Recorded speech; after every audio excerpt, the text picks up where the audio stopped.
Good morning, everybody. So, welcome to Super Responsibility Week, Day 3. Last 4 weeks of sessions, I've been covering 4 topics: stimulation, in a way, kind of just sort of basic topics, So, the effect of the effect of stimulation on spiritual life. We need to we need to be kind of woken up in our body and our imagination, if we're going to create happiness in the world for ourselves and others. And then second week, we went into relaxation. Again, there's a particular ways in which we can, there's like a methodology to relaxation. So explored that a little bit. The idea that you need something solid. If you're going to relax, you need to feel confident that you're going to be supported by the ground or by the bones of your body or whatever it is, So those sorts of ideas, or you need time, you need enough time, or you need to reduce your input so that you're not having to process more things when you're trying to relax. And then last week we looked at freedom. So the idea that even within the kind of confines of the lockdown, that we can still try and give ourselves new experiences, or try to have a bit more fun or something while staying safe. So that, personally, I find all these ideas just quite helpful, really, to, as a theme for the week,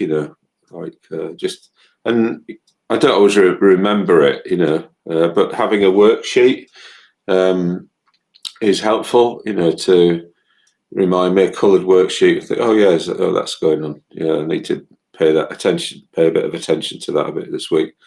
And then, so we're now on to responsibility. And 2 days ago, I looked into the Karana Bhavana meditation. I think it was two Karana Bhavana meditation. Responding to suffering. It's kind of trying to identify suffering when it's happening. And I read out a load of descriptions of people who've had COVID and what they experienced, what their symptoms were, and their families and everything like that. So I think that was really helpful to connect with the actual situation. It's kind of an abstract thing that we just hear on the news and we just get kind of desensitized to, and then this. So today, morning, Richard. So today, I'm carrying on the same theme, and I just had a look at the news last night, and I saw a piece on the mayor of Manchester, who is kind of like resisting the new restrictions, level 3 restrictions, which Manchester might be put under, which is like shutting all the pubs and everything. And there was the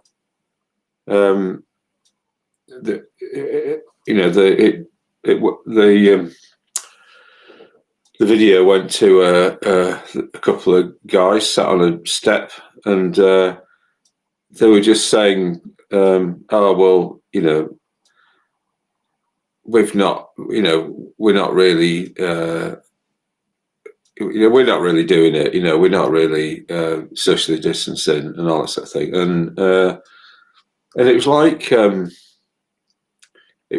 kind of oh well, yeah, well. It's natural, isn't it, that we all have like free choice. It's good that people have different opinions, and so it's really healthy that everyone has their own opinion, and that helps preserve like democracy and freedom and everything. So what I want to look at today is that really the difference between having having a neutrality of opinion.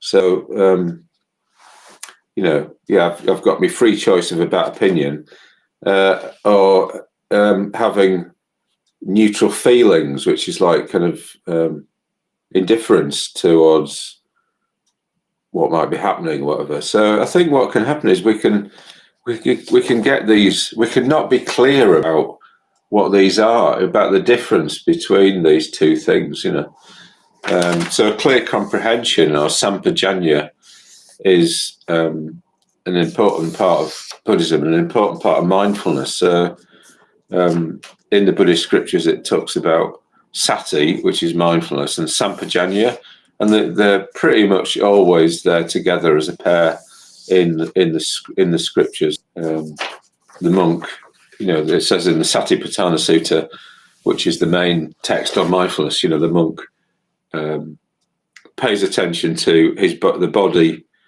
in the body, which means the body experienced through the body rather than through the mind. It's not an idea, it's an actual thing. With mindfulness, sati, clear comprehension, sampajanya, and passion, atapi. So they care a lot about being mindful and the effects of it. So this is in the Satipatthana Sutra, main text on mindfulness. And I think there's a lot of people know about mindfulness and practice mindfulness, but I don't think they're often aware of sampajanya, of clear comprehension. And so sampajanya has, in the Theravada tradition, they talk about kind of different levels of sampajanya. So there's a level which is to do with just clear comprehension of what you're doing or your purpose and things. But there's other levels which are about clear comprehension of domain. So being aware of which area that you're operating in. Are you operating with the mind and thoughts and things, or are you operating with feelings, or are you operating with body? And these are all separate conditions that we can just easily mix up and confuse, and then that becomes a source of suffering. And then mindfulness of clear comprehension of suitability. So it's like, are you using all of the conditions at your disposal to create what you want to in life, or are you just thinking, I can just use some of them, which will be a lot less effective. And to the extent that you're ignoring any condition which has an effect on happiness and suffering, you are creating suffering. So we have to attend to all the conditions that are necessary, that are suitable to bring about the effect we're looking for. And then the top level of clear comprehension is called asamoha sampajanya. So it means complete non-delusion, and that's the level of comprehension that a Buddha has. So it's like it's natural that we, as unenlightened beings, we get things wrong, and we don't comprehend clearly enough, really. So I'm going to look at that after the meditation, but before we do that, we'll do a bit of body work, and then we'll do meditation, then move on to the theme. So if you want to stand up.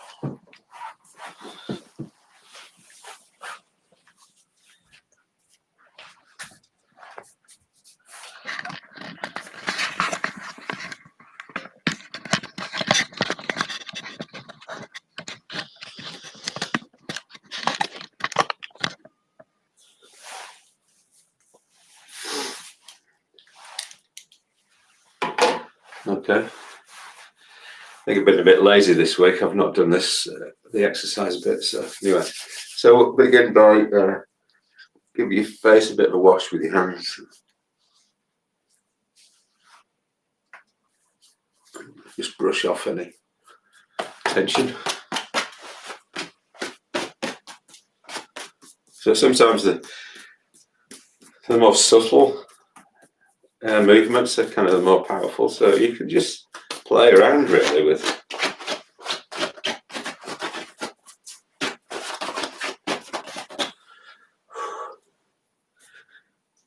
Okay, and then just drumming with your fingers on top of your head.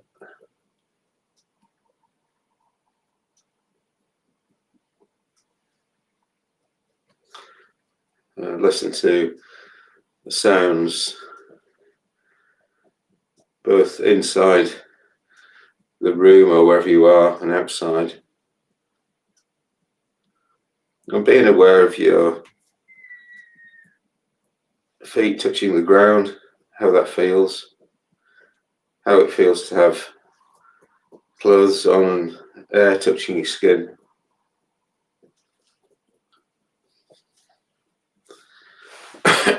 Shake everything out, hands and feet.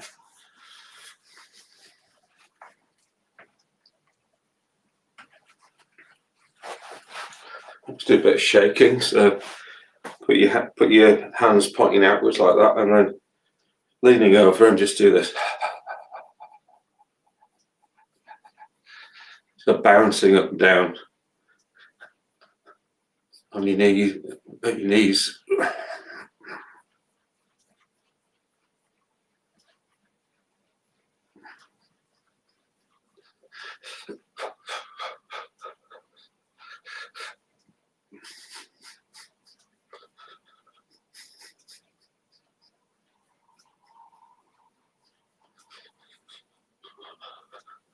And then rotating the hips.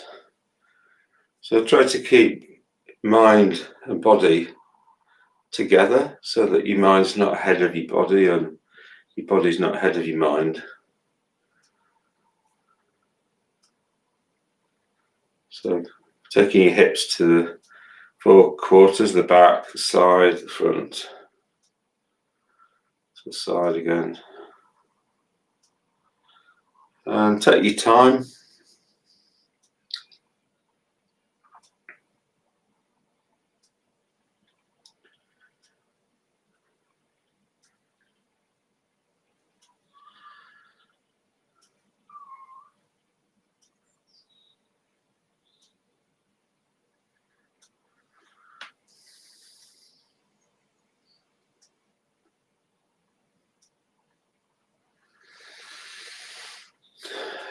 And then this sort of movement, so it's like as if you're pushing and twisting, and then nice little stretch at the end there.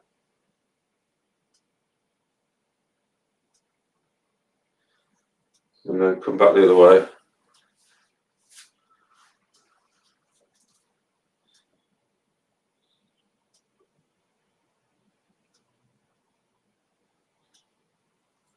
So pushing and twisting, and then back again.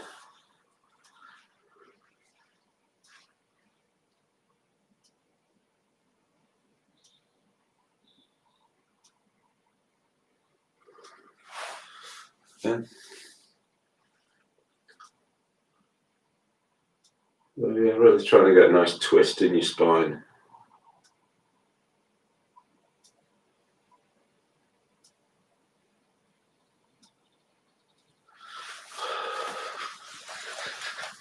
Shaking everything out.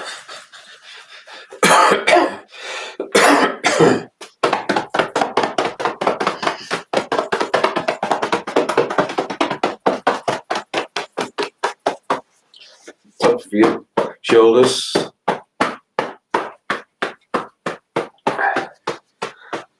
Side.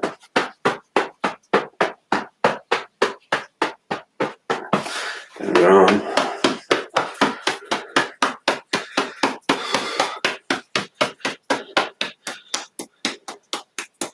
Back of your hand, make it a bit painful.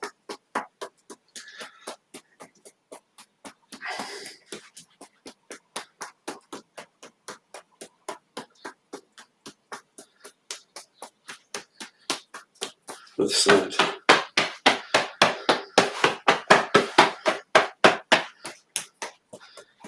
Hand.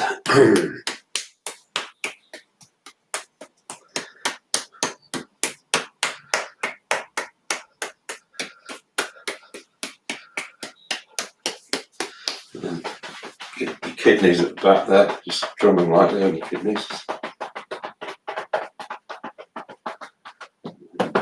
Oh, heavily on your buttocks, backs of your legs.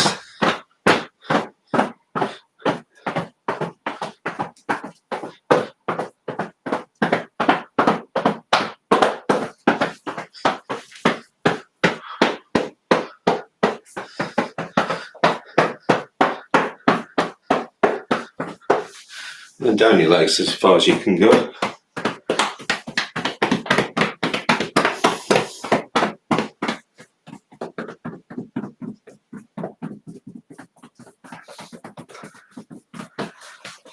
And check everything out.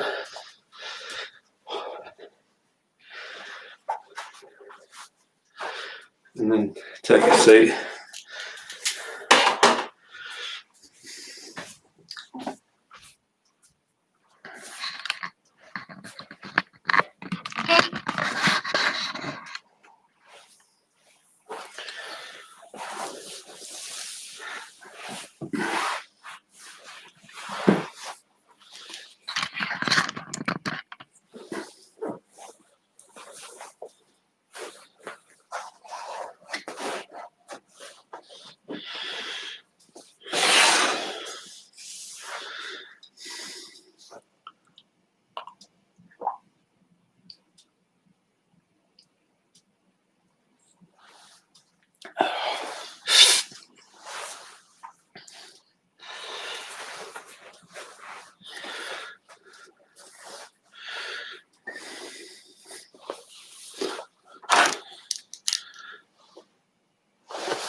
So just getting used to your body being in a new position.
So just let your body sit there.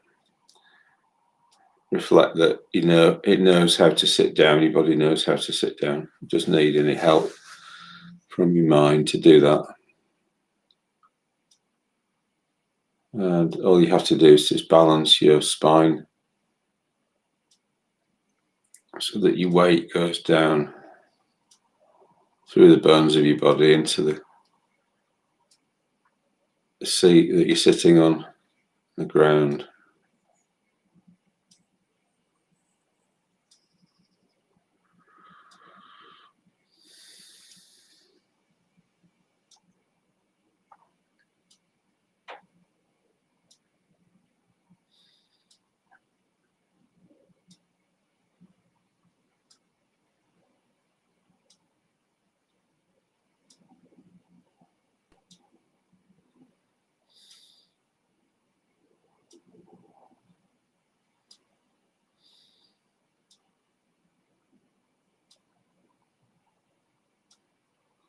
Just giving yourself enough time to kind of arrive into this new position.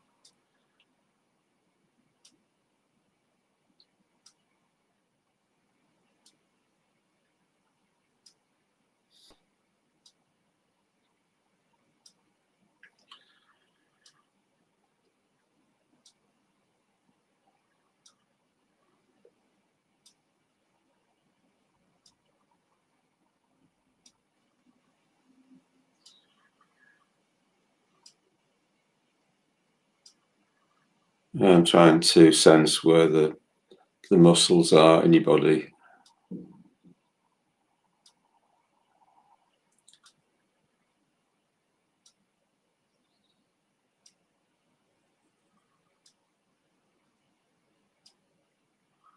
And just softening your muscles, just like unfurling a fist.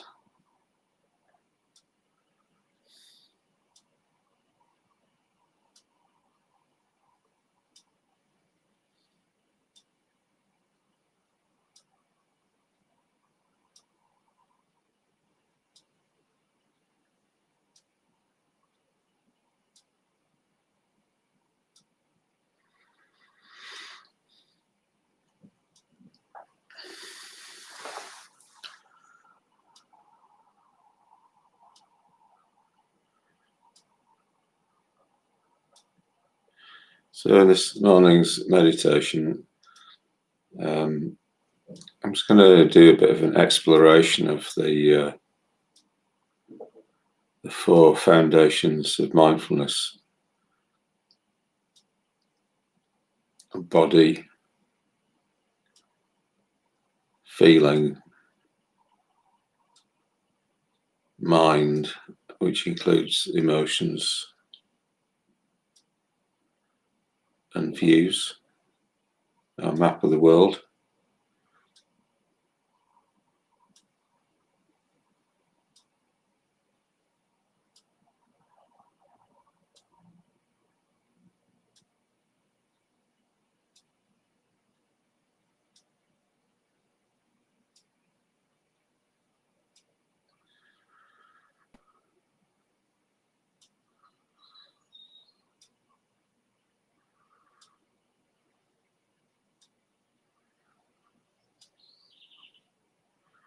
So starting with body.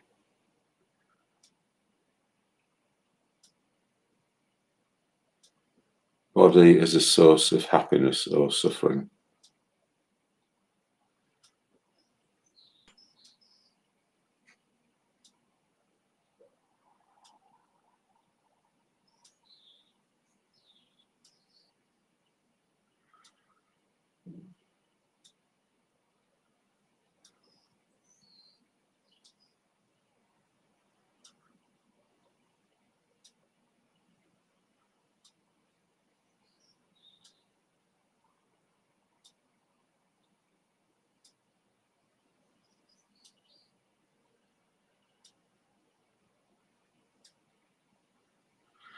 So ask yourself the question, is my body a source of happiness or suffering to me and others?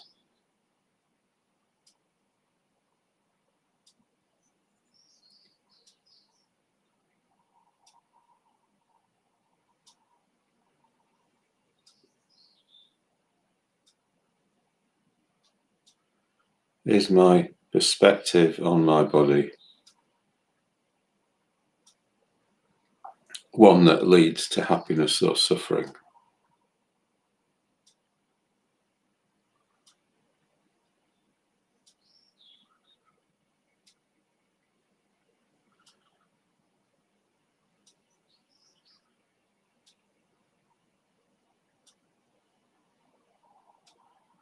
Do I hold on using tension in places where I don't need to?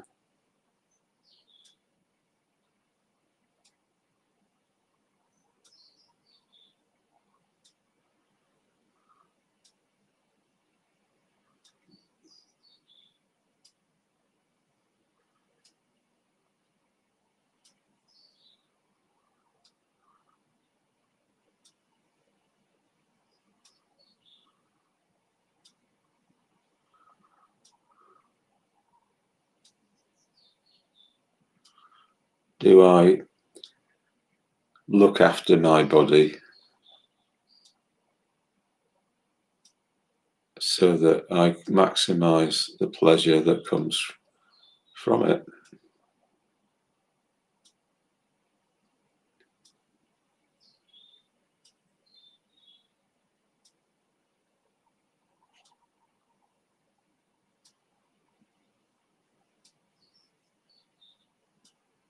Do I move my body with care and ease so that it continues to feel relaxed no matter what I'm doing?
My body evolved in a stimulating world of heat and cold,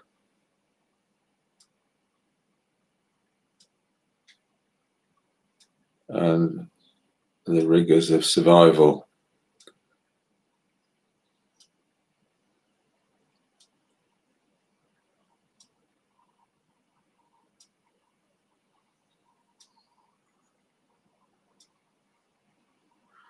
Do I give my body the stimulation that it is used to feel alive?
2.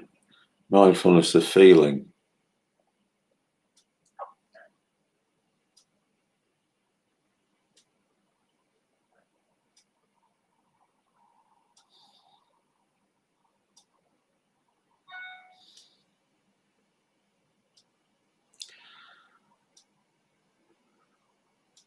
Feeling as a source of happiness or suffering.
Do I enjoy the natural, pleasant feelings that come from having a body?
When there is a painful feeling in my experience that I can do nothing about,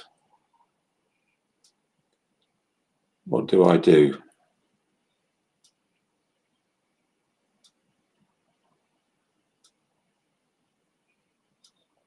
Do I gracefully accept that feeling as inevitable?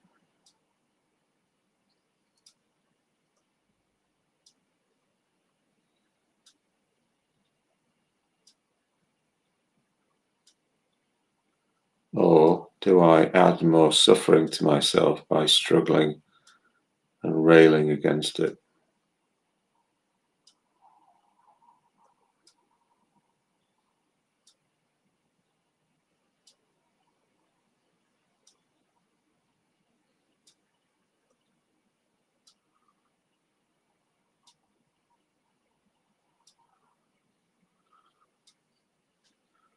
When pain is present,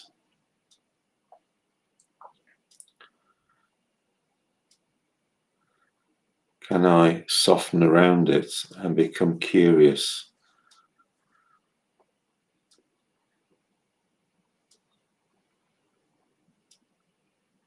about it rather than just immediately reacting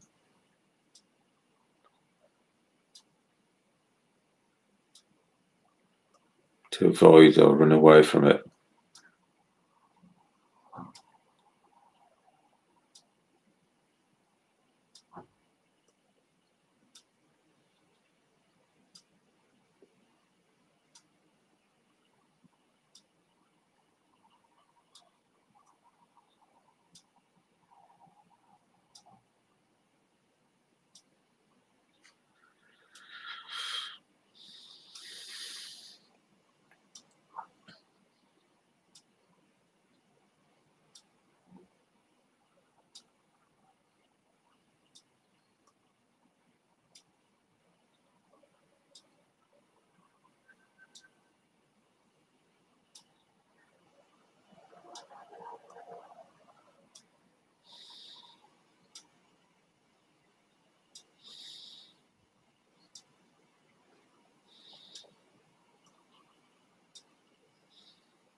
When neutral feeling is present, when nothing much is happening,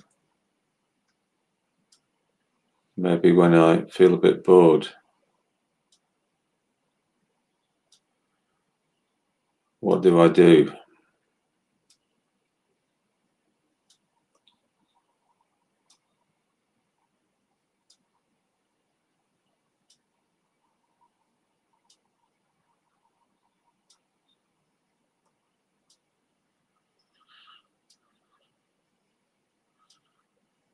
Do I try to escape from that neutral feeling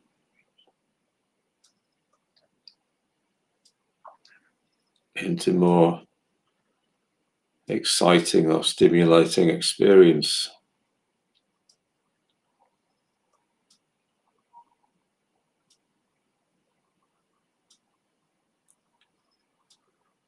Or do I accept that neutral feeling is a part of life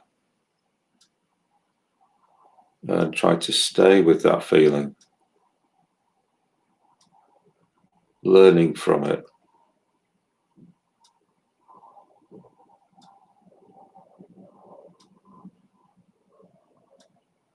being at peace with it?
Number 3,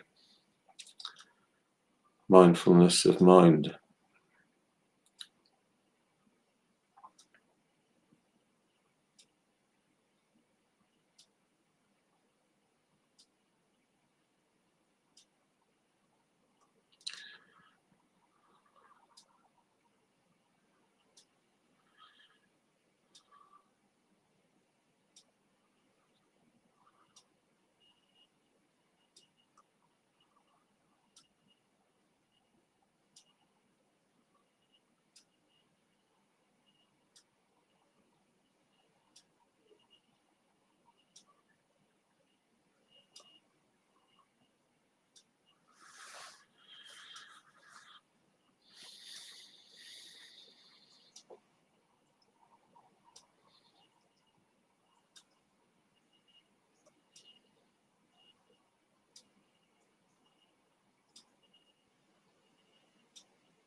So feeling can be experienced or conditioned by 3 things: by the body, which is sensations in the body, by the mind, and by our views, whether we think something should be happening or shouldn't be happening.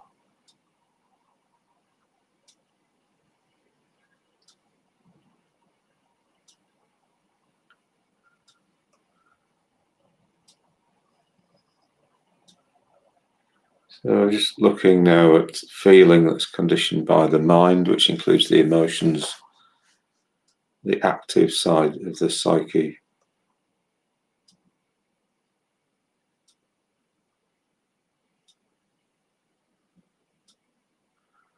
And considering neutral feeling.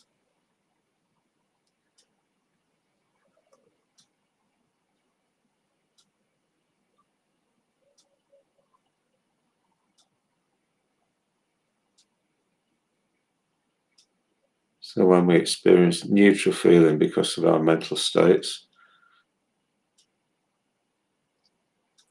does it come about through a mental state which is what we call skillful, which leads to happiness, or a mental state that is unskillful, at least is suffering?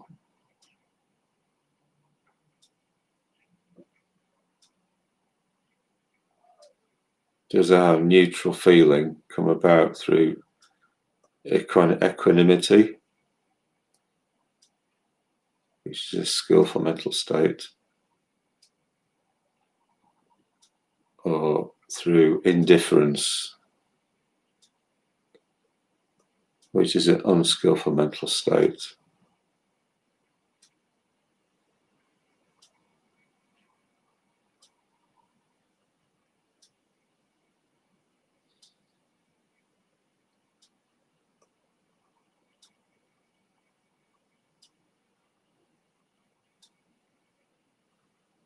Are we calm because of our attitude towards reality, allowing things in, allowing things to happen? Or are we calm because we're not bothered?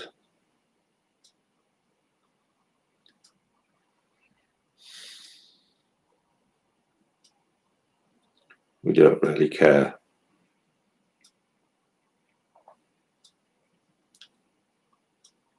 We've not thought something is an issue.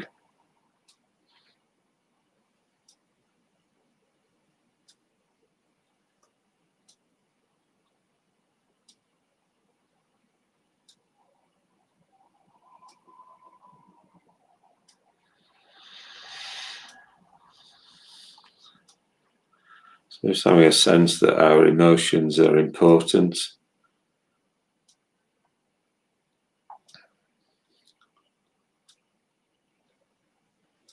because they kind of lead us to do certain things that lead to happiness or suffering.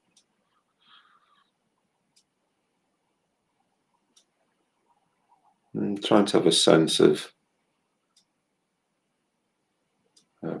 emotions, cultivating emotions that are like that are about care, concern.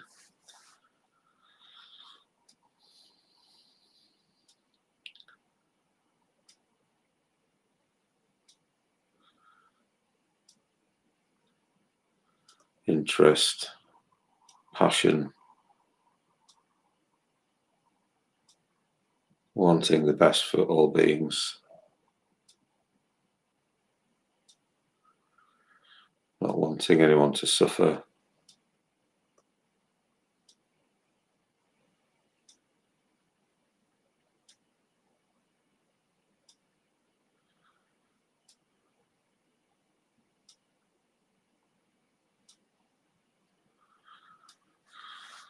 Having a sense of emotion, mind and emotions being still.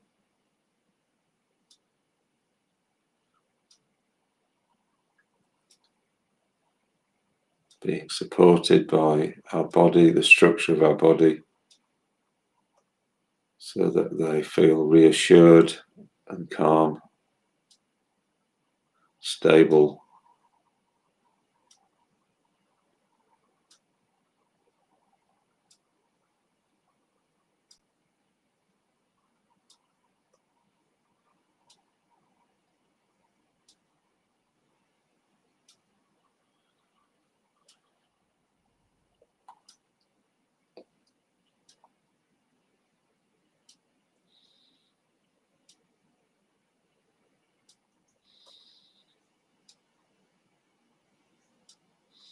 That we're able to pay attention rather than feel distracted.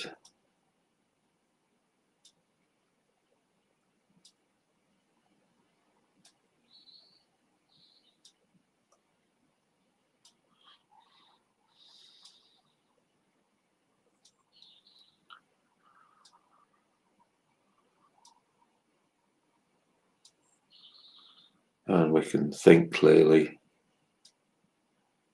We're open to different opinions.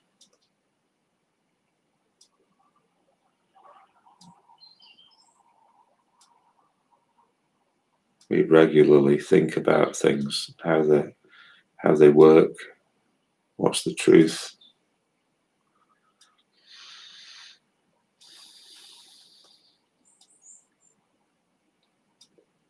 Rather than just sticking with the opinions that we've been given through our conditioning, our families, our social situations.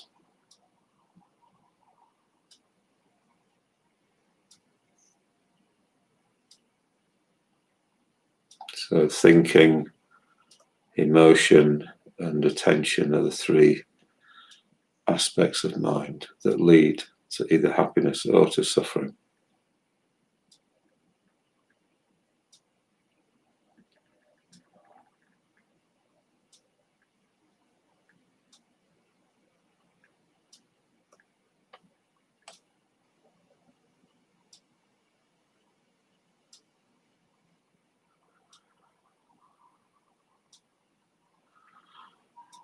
Number 4, views, mindfulness of views.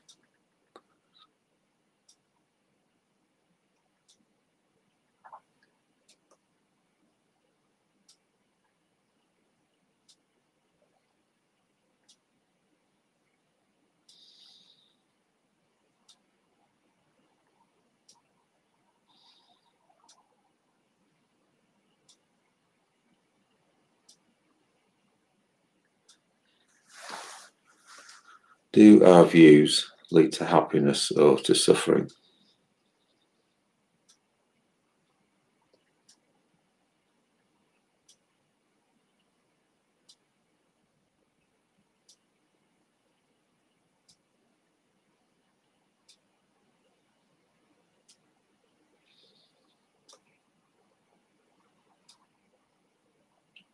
Our views are our map of the world that we use to navigate it and act upon.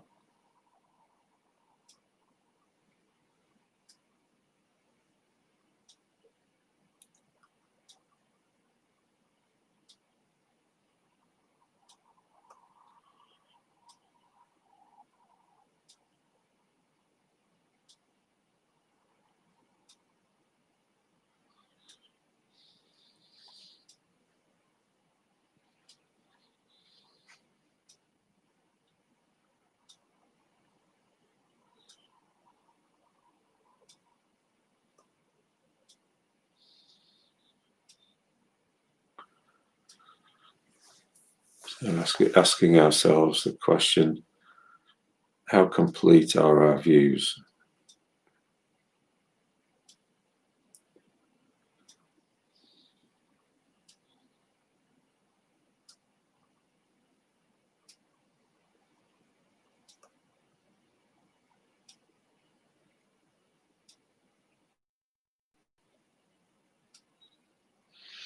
Are they just good enough to get by?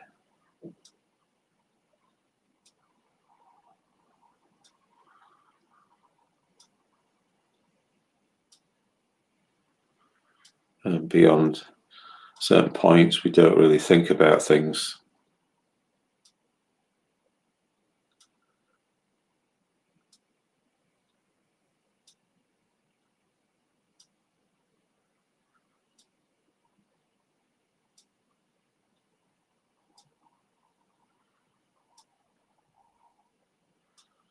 Are they partial?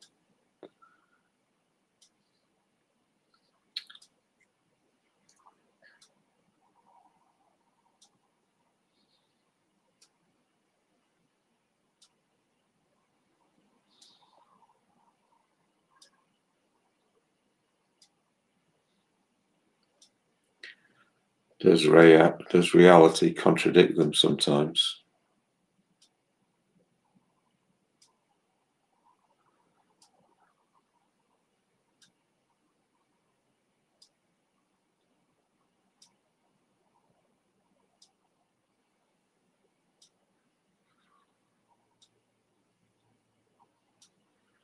It's having a sense of being open to learn from reality, from other people, from discussion.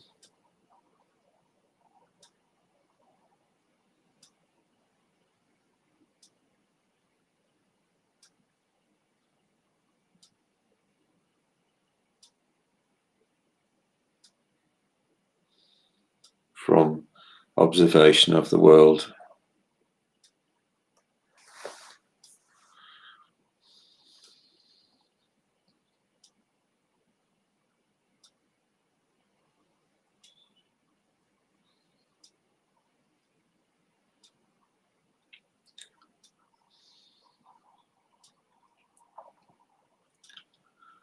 And then finally, just looking at the whole system, all four foundations of mindfulness.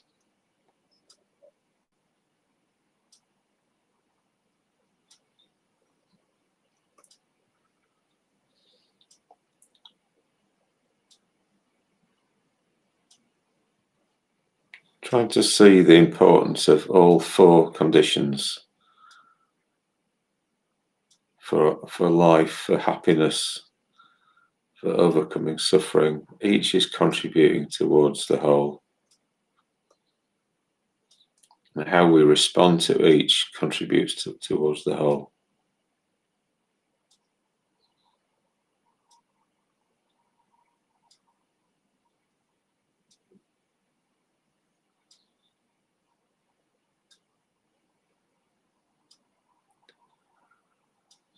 Do we have areas that we prefer to stay in and others that we don't really look at that much?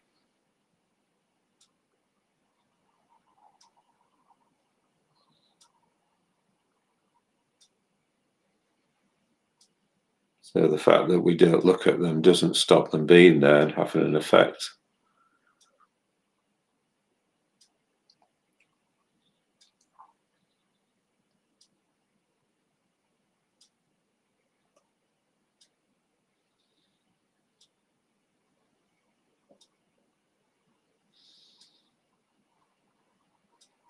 So trying to set a resolve in ourselves to try and be as aware as we can of all the different areas of life that have consequences for happiness and suffering.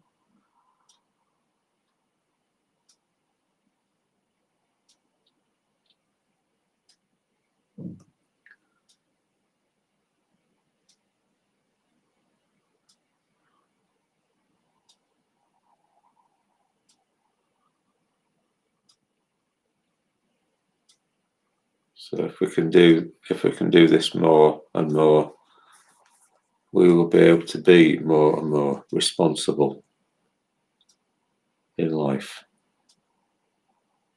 for ourselves and for others.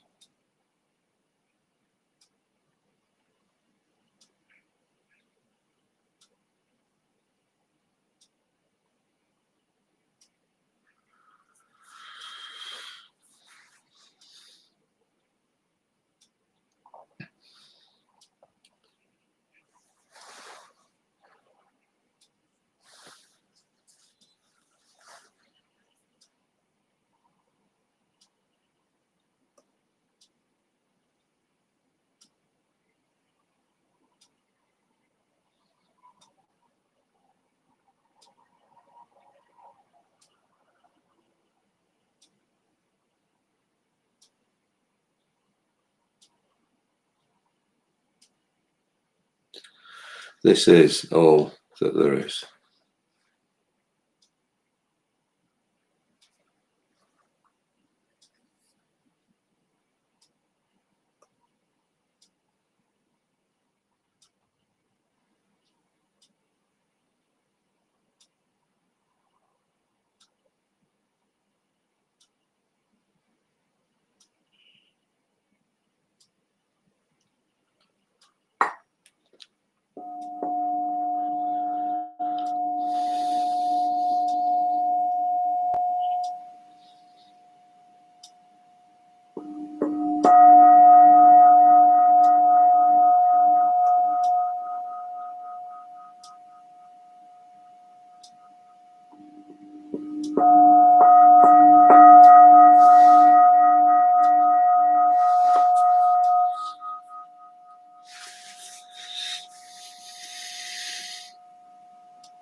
Okay, so I'll just show this again, this picture of Dr. Ambedkar, who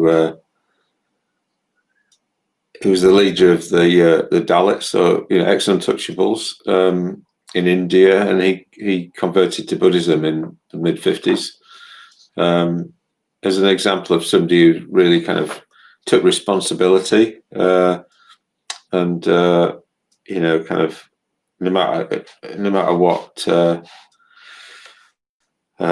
He tried to just stay kind of on point, with this needs to happen. This caste system is is not helping people be well, be happy, flourish. So he just kept going with what needs to happen, and he in the end he thought, I need to change my religion and take my followers with me. So he looked at all the different religions, and the one he kind of decided on was Buddhism. So so he saw that it was a way for people to kind of take responsibility for themselves and their own lives. And this is what's happening in India. Like part of our orders, well, a large part of our order is out there, maybe a third, or maybe a third to a half. And people are being helped to kind of drag themselves out of really difficult conditions, and to bring about all the conditions that the potential there in being a human being, which is what Buddhism is about, really. So I said at the beginning about these guys on the video who were kind of, we're not observing the social distancing, as if it was like a good, as if having that kind of freedom of choice is just kind of always a good thing. And what I said earlier was that it's a mistake of lack of clear comprehension. So Sampajanya, so thinking that neutral Well, having having in a way being neutral about opinions is in a way is a good thing, So we want to be like open-minded about what we do. But I think what they're doing there is they're confusing this, having a open opinion about things with this, which is neutral feelings. It's like, and particularly just a kind of, maybe they're being unconscious of the fact that they're not really being sensitive to the effects of their actions on others. So in the four foundations of mindfulness, we've got body, feelings, mind, and views. So neutral feelings down here, and in a way neutral views are up here. So it's like confusing the effect of those two things, one of which we don't have any control over, and the other one we do have control over. So in terms of feeling and emotion, we've got indifference. So indifference here is an emotion. It's what we're doing. It's like, in a way, emotion is often about wanting. So what we're wanting with indifference is nothing, in terms of like the happiness of ourselves or other people.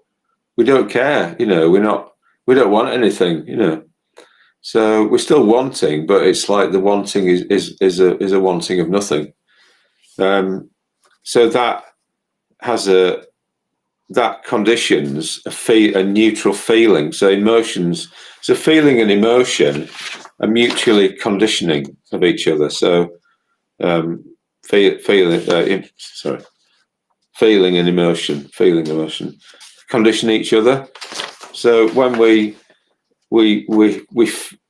emotion is indifference, what happens is we don't feel anything, So, and then if we act on that if we act on that feeling, we could just create more indifference. We don't help anybody out. We don't do anything about suffering. But there's also the other type of emotion, which is or mental state, which is a skillful mental state. So, the skillful mental state that creates a neutral feeling is equanimity.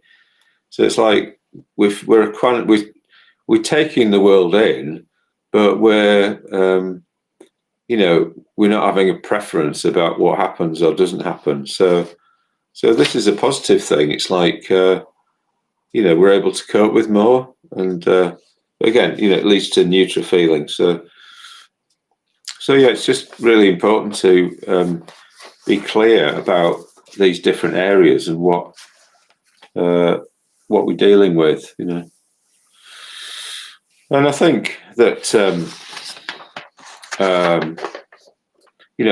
the world that we live in, the Western world that we live in, just focuses a lot on this up here, views, opinions, politics.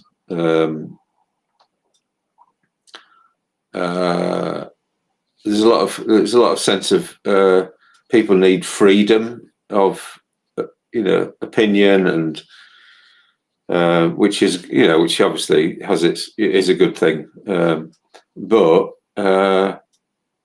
what's not really taken account of is like what we're actually doing with our emotions. So